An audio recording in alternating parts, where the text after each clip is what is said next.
لیکن تاریخ سے آواز غور سے سنیں، کون ہے مذاق مولا علی کے ساتھ کرنے والا؟ کون ہے اہل بیت اطہار کے ساتھ ٹھٹھے کرنے والا؟ کون ہے؟ کون ہے؟ اگر کل نہیں تو آج کے ایکٹر دیکھ لیں، آج کے اداکار دیکھ لیں، کس کی زبان پر گند ہے، کس کی زبان ڈرٹی ہے۔ اور شاعر اسلامیہ کا مذاق اڑاتی ہے۔ معاف کیجئے، بس آیت کا پڑھنا ہی کافی ہے۔ وَإِذَا خَاطَبَهُمُ الْجَاهِلُونَ قَالُوا سَلَامًا۔ حضور کے راستے میں چھلکے کون پھینکتا تھا؟ حضور کے راستے میں کانٹے کون، سیج کون بچھاتا تھا؟ حسین پاک کو شہید کس نے کیا؟ حسن المجتبیٰ کو زہر کیسے ملا؟ انصاف کرو، اپنی عاقبت پر رحم کرو، ظلم کے ساتھی نہ بنو۔ ظلم پھسلنا ہے، قیامت کے دن پل سے رات سے پھسل جاؤ گے۔ اگر چاہتے ہو کہ پھسلو نہ تو محمدی قافلے میں آ جاؤ۔ مصطفیٰ کا ہر شہزادہ اللہ نے اس کو طاقت دیا، جس کا ہاتھ پکڑ لے اس کو جنت تک پہنچا دے۔ اذا خاطبهم الجاہلون قالوا سلاما۔ اچھا، میں وقت میری گفتگو کا تکمیل پذیر ہوا۔ ARY کی تقریر یہ رہی اور سوشل میڈیا کی تقریر اب وہ رہی۔ قرآن مجید کا ایک اور محل میں آپ کے سامنے پیش کرنے لگا ہوں، سنیے غور سے قرآن مجید۔ سورہ احزاب۔ میرے حضور کی بیویوں کو کہا گیا، ازواج مطہرات کو، جو مائیں ہیں، ان کو کہا گیا وَقَرْنَ فِي بُيُوتِكُنَّ وَلَا تَبَرَّجْنَ تَبَرُّجَ الْجَاهِلِيَّةِ۔ اے مومنوں کی ماں اور اے ازواج مطہرات یا نساء النبی، وَقَرْنَ فِي بُيُوتِكُنَّ، گھر میں رہو، گھروں سے باہر نہ نکلو۔ میں بس صرف سر پیٹ سکتا ہوں، میرے اختیار میں نہیں ہے کہ میں کوئی لفظ کہوں کہ پتہ نہیں وہ کون لوگ تھے جنہوں نے ام المومنین کو گھر سے نکال کر صفین اور جمل کی تاریخ کے ساتھ جا جوڑا۔ میری کروڑ جانیں ہوں تو عائشہ صدیقہ کے قدموں پر فدا ہو جائیں۔ اہل بیت اطہار کا یہی انداز تھا۔ کوئی بی بی پاک نے کچھ بھی نہیں کہا تھا۔ علی نے اگر اطاعت کر لی تھی ابو بکر صدیق کی تو بی بی پاک نے کیا، انہوں نے یہی کہا تھا کہ ابو بکر دیکھ لیں، بس قرآن کی آیت ہے یوصیکم اللہ فی اولادکم، فیصلہ تو آپ کے ہاتھ میں ہے، آپ امیر المومنین ہیں، آپ خلیفہ ہیں۔ بس یہ کہنے کے بعد کتاب بند کر دی۔ اگر بی بی اس وقت نہ بولتی اور علی اس وقت نہ بولتے تو جناب یوصیکم اللہ کا حوالہ کون دیتا؟ لیکن ابو بکر صدیق پر میں فدا ہوں۔ انہوں نے آگے سے جواب میں کہا کہ میں نے قرآن بھی حضور کی زبان سے سنا، میں نے تو قرآن حضور کی زبان سے سنا۔ انہیں کہہ دیا النبی لا یرث ولا یورث۔ تو جناب ابو بکر بھی ٹھیک تھے اور بی بی بھی ٹھیک تھیں۔ یہ جہالت تھی کہ فلاں نے اجتہادی غلطی کر دی، فلاں نے اجتہادی غلطی کر دی، خطا کسی کی نہیں تھی، دونوں حق کا علم اٹھائے ہوئے تھے۔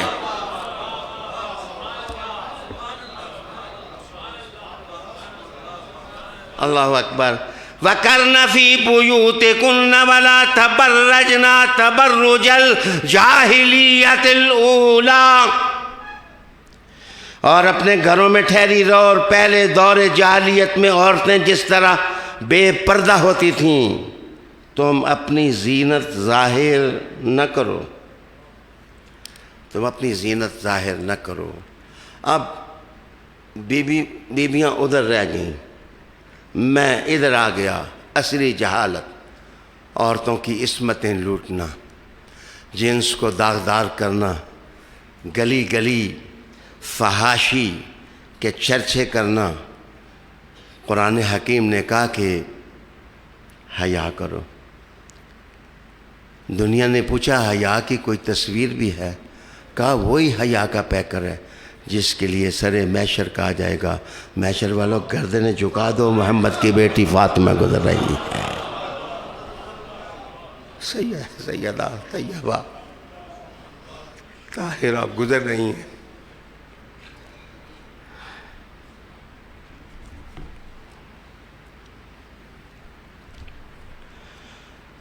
وَأَقِمْنَا الصَّلَاةَ وَآتِينَا الزَّكَاةَ وَأَطِعْنَا اللَّهَ وَرَسُولَهُ۔ جناب یہاں فحاشی، باہر نکلنا، بے پردگی، یہ اس قبیل کی بات ہے کہ آخاں تینوں سناما نون۔ بات حضور کی بیویوں کی گئی ہے، لیکن امت کی عورتوں کو سمجھایا جا رہا ہے بے پرد نہ ہو اور حیا کرو۔ ایک بات میں کرنے لگا ہوں، آج جس طرح جنسی واقعات کی تشہیر کی جاتی ہے، میں مطالبہ کرتا ہوں کہ جو چینلز، جو میڈیا، جو اخباریں کسی آدمی کی عزت دری کرتے ہیں اور کورٹ جس وقت ان کے حق میں فیصلہ دے دے تو ان سب کو 80 کوڑے پڑنے چاہیے۔ یہ جس طرح اسلامی تہذیب اور اسلامی تمدن کو ویران کرنے کی کوشش ہو رہی ہے، کیا اس ماحول میں بھی فاطمہ یاد نہیں آئیں؟ سیدہ طیبہ یاد نہیں آئیں؟ میرے حسن یاد نہیں آئے؟ میرے حسین یاد نہیں آئے؟ عالی وقار دوستو، بس میں زیادہ نہ اس بات کو پھیلاؤں۔ ایک جگہ قرآن نے، بس ایک بات ہی کروں گا، قرآن میں نے کہا کہ کان الانسان ظلوما جہولا۔ یہ ظلوما جہولا rather it is very difficult to understand this verse۔ اس آیت کو سمجھنے میں بڑی دقتیں، ٹھوکریں لوگوں نے اٹھائی ہیں کہ کہا گیا کہ یہ انسان یہ ظلوم بھی ہے، یہ جہول بھی ہے۔ معاف کرنا، جو حضور کے دامن سے لگے ہوئے ہیں وہ ظلوم نہیں ہیں، وہ جہول نہیں ہیں۔ کربلا کے اس طرف عدول ہیں، اس طرف جہول ہیں، اس طرف سارے جہول ہیں۔ معاف کر۔ اب میں ایک لفظ بتا دوں آپ کو کہ وہ سادہ لو آدمی، سادہ، بالکل سادہ لو آدمی، تاج العروس پڑھیں اس مقصد کے لیے، وہ سادہ لو آدمی، نا تجربہ کار، جس کو تجربہ نہ ہو اور وہ کسی کے فریب میں آ جائے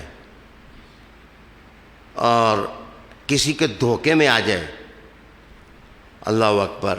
آج ہم پیر سید صابر حسین شاہ صاحب علیہ رحمہ کے جنازے میں گئے تو وہاں لوگوں کے موبائل چوری ہو گئے۔ وہ اوپر سے ہاتھ چومتے رہے، نیچے سے جیب خالی کرتے رہے۔ کان الانسان ظلوما جہولا۔ اگر نا تجربہ کار آدمی ہو، سادہ لو ہو، وہ کسی کی باتوں میں آ جائے تو اس کو کہتے ہیں جہولا۔ اور ظلومن کا معنی ہے کہ اندھیرے میں، جو ظلمت اندھیرا، تو وہ بندہ جو اندھیرے میں زندگی گزارے اور اتنا سادہ ہو کہ کوئی اس کو فریب دے دے، اوے کوئی کو کھولوں، شیطان کس کو فریب دے دے؟ اصل میں جس آدمی کو شیطان آ کے فریب دے دے اور اس پر اپنا تسلط جما لے اور اس کو اپنی صف کا آدمی بنا لے، وہ جہول ہے کہ دیکھتے دیکھتے شیطانی فوج میں چلا گیا اور یاد رکھنا ظلم اندھیرے میں ہے۔ مجھے آپ بتائیں، کیا حضور کے علی اندھیرے میں تھے یا روشنی میں تھے؟ مجھے بتائیں، حسن روشنی میں تھے یا اندھیرے میں تھے؟ مجھے بتائیں، حسین روشنی میں تھے یا اندھیرے میں تھے؟ میرے دوست، میرے بھائی، آئیے میں بتاؤں کہ جہاں جہاں اس قسم کی آیات ہیں، اس کا معنی ہے کہ جس وقت کوئی بندہ شیطان کے ہتھے چڑھ جائے اور وہ اس کو لالی پاپ دے کے کرتے یا ادھر جا کے بٹکائے یا ادھر جا کے بٹکائے، اس کو کہتے ہیں یہ جہولا ہے۔ یہ بندہ اپنے آپ کو دھوکہ دینے والے کو پہچان نہیں سکا، اسی لیے قرآن نے کہا جو اللہ والے ہیں، ولایت کو مانتے ہیں، ان پر شیطان کا کوئی داؤ نہیں چلتا۔ وہ نہ ظلوم ہیں نہ جہول ہیں، اور ولایت کا سرچشمہ کون ہے؟ علی ہے۔ جو علی کی پناہ میں آ گیا، شیطان اس کا کچھ نہیں بگاڑ سکتا۔ علی علی کرنے والا قیامت کے دن محمد کے قدموں میں بیٹھا ہوگا۔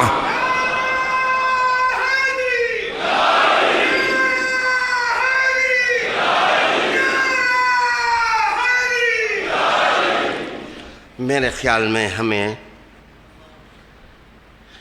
یہ جو جہلا کا ٹولہ ہے اور دین کو خراب کر رہے ہیں، کیریکٹر برباد کر رہے ہیں، ان کی ایکٹیویٹیز سے اجتناب کرنا چاہیے۔ ہمیں اللہ کے دین کی خدمت کے لیے اپنا آئیڈیل بنانا چاہیے۔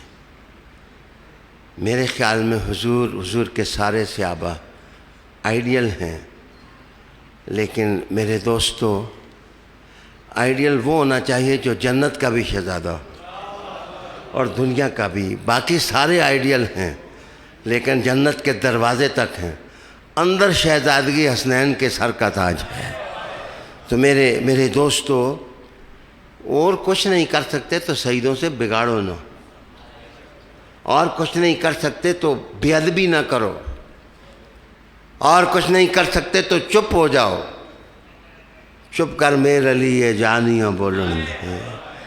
تو میرے دوستو، عنوان تو ابھی مکمل نہیں ہوا، لیکن انشاءاللہ العزیز اگلے پیر کو میں عیب پوشی اور پردہ پوشی کی اہمیت اور خاندان رسول، میں انشاءاللہ تعالی اس موضوع پر میں گفتگو کروں گا۔ آج میری باتیں تو مکمل ہو گئیں، لیکن اللہ نے مجھے نعمت دی ہے، سورہ اعراف میں نے آج، اللہ تعالیٰ نے میرے قلم کو توفیق دی، تو میں ہر صورت کے آخر میں ایک دعا عرفان جمیل صاحب لکھتا ہوں، اور وہ دعا پوری صورت کی تعلیمات کا خلاصہ ہوتی ہے۔ اس دعا کے اندر وہ ساری چیزیں ہوتی ہیں جو میری تفسیر کے اندر یا قرآن مجید کے اندر آئیں۔ تو آج جب میں سورت ختم کر رہا تھا، دعا لکھ رہا تھا، تو مجھے میرے بھائی بہت یاد آئے۔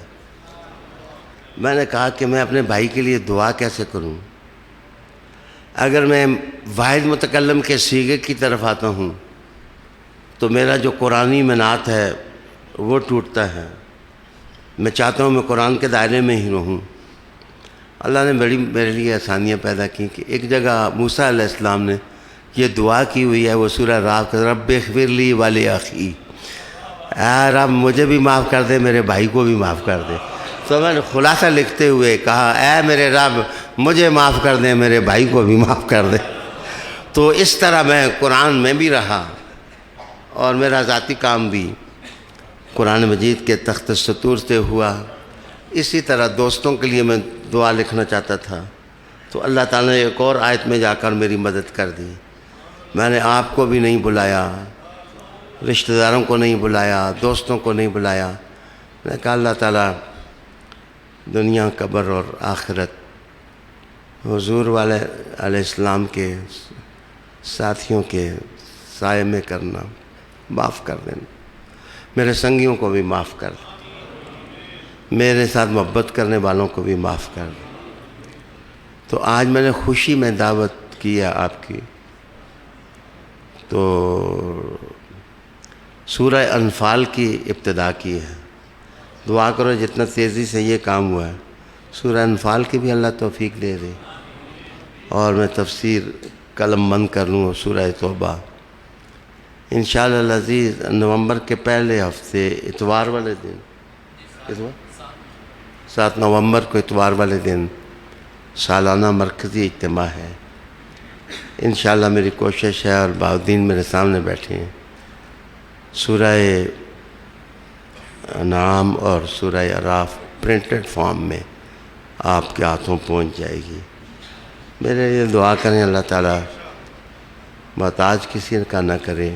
آپ سے خوش ہوں، آپ تشریف لائے، بہت خوش ہوں، زیادہ نہیں، بس آج کی یہ محفل خوشی کی صرف آدھ گھنٹہ ہوگی، اور 10 منٹ نوید شاہ صاحب پڑھیں گے، 10 منٹ وہ کلندر شاہ صاحب، نام کا وجاد شاہ صاحب ہے، میں ان کو کلندر شاہ صاحب کہتا ہوں، تو یہ پڑھیں گے۔ تو آج آپ کا حق ہے کہ منقبت پڑھیں، آپ علی علی کریں، کرائیں، حسن حسین کا نام لیں۔ میں نے حضور صلی اللہ علیہ وسلم کے صحابہ کو سلام کیا ہے، سلوٹ مارا ہے، ہم سب ان کے نوکر ہیں۔